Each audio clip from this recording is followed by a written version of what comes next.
你们这个工厂整体投入花多少钱？大概在3000万左右。纯做豆腐和混合猫砂。对，还有一块原厂供应链，中间一栋楼和右手边那栋楼就是做生产的，左手边一栋楼就是原厂供应链。那个云仓可以直接发货嘛？可以一件代发之类的。对。因为猫砂其实最大的一个成本就是运输嘛。是的。那你们在运输上面应该是有优势的。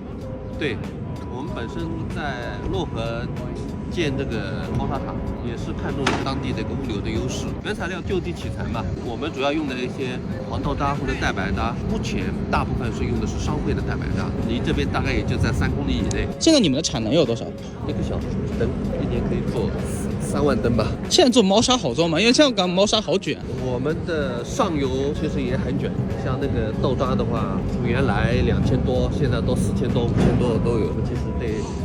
成本要求也很高的。那你们这怎么又同时控制成本，又能保这东西品质是 OK 的呢？要取决于我的生产线，提高我们的效率。这个是玉米淀粉啊，玉米淀粉。现在这种的原材料的价格已经到多少了？现在3000多一灯吧。这个是已经做好了是吧？再加一个除尘包装就是一个成品了嘛。做一个豆腐猫砂和一个混合猫砂，它需要哪些种原材料？玉米淀粉、豆腐渣、植物纤维，这个就是商会里的豆腐渣。多少豆腐渣才能做出多少猫砂出来？豆腐渣的话，正常是在40%左右，含量的40%。这种的价格呢？这个价格在4000多，4000多一吨，而且应该是一直在涨，没有跌过吧？估计。对，没有跌过。走，商会的豆渣，相比其他的普通黄豆沙，很油脂很低，变味风险就很低。好像豌豆的是最好的，是不是？豌豆的是最好的。豌豆的它的价格是不是也会高一些？对，像双塔的豌豆现在都5600、7了吧？这些全靠你们这些做猫砂的把它炒起来的，好像是。之前这些都是那种边角料，就没什么人要。对。蓝色的又是什么？分子猫砂。这个还要后面再除尘筛选。除尘筛选。这个是加了什么色素啊，或者之类的？对。这个呢？这种是也是按原材料多少一吨？对。原料过来，调料这里开始调料，提升到4楼，然后储存在我们2楼的仓群里面，然后再到这个1楼的配称，自动配称，再打到混合机里，添加一些液体啊，再做智力出来的烘干完就包到。大致工艺是这样子。找你们订一批货的话，它要多久能做出来？生产的很快，一般我们排产周期大概在10天到15天。现在猫砂的一个起订量是多少？你们这边？20吨。这个仓要投那个蛋白粉，这个后方要投一些植物纤维。那个原料打到4楼的机头，然后跟着这个旋转分配器定位打到哪个仓，就到下面的2楼的打到哪个仓去的。就是我们把所有的原料都储存在一个2楼的仓群里面。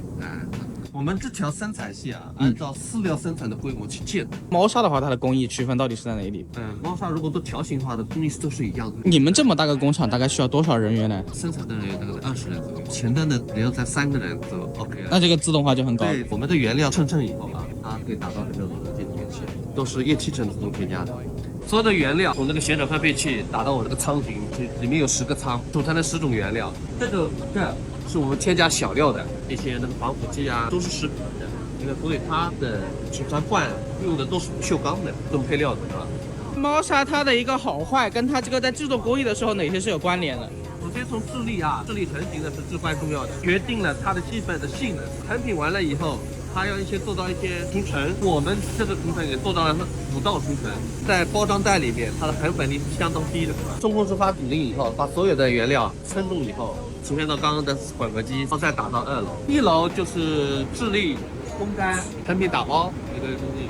2楼这个仓群称为原料以后，这个中控室发指令，这里称以后就是提升到上面混合以后就下面的处理完了就是烘干完以后就提升到2楼刚刚的3分国内的这些做这种猫砂的都已经到这种程度，还是只有你们在做？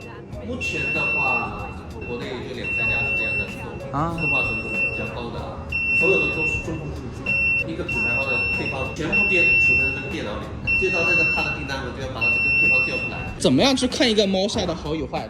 一个是考量它的吸水力、结成克重、强度，大致是这些指标。我们目前代工的话，这个混合猫砂2600到3120都有，豆腐猫砂从3500到4600价格战都有。现在整个国内豆腐沙和这种混合沙，它的这个市场有多大？体量是很大，猫砂你们这边代工的这些客户，他们现在做的怎么样？都还可以吧。现在大部分他们都是拿来做引流品了，已经不是单纯的用来卖了。是的。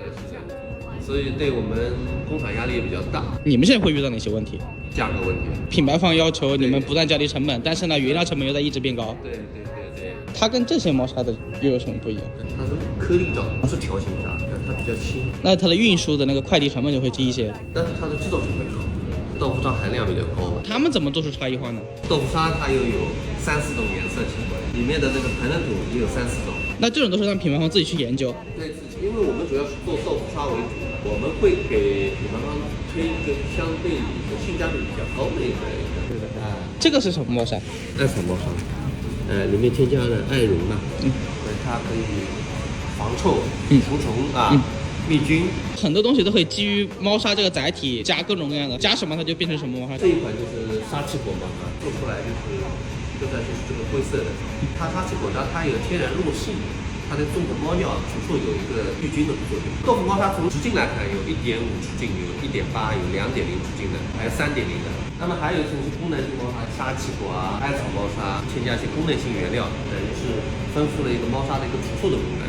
什么样子的猫砂在你眼里看来是最好的？吸水要好，结尘要好，还有一个在除臭，15天都不会发臭。在不考虑成本的前提下，可以添加一些特殊的像除臭剂防腐剂过来就是平常发货的一个仓库。1楼主要是发猫砂和粮食的，还承接一些第三方业务，在其他工厂代工的一些粮食罐头零食猫条都可以放在我这个仓库。现在猫砂的发出去的一袋成本要多少钱？差不多在3块4的样子。可能它的成本30%都在那个运输上面。对，物流快递费在整个猫砂的客单价当中单比的话在25%。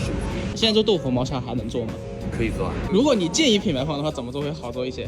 我是新品牌，我就不会做豆腐猫砂。那你会做什么？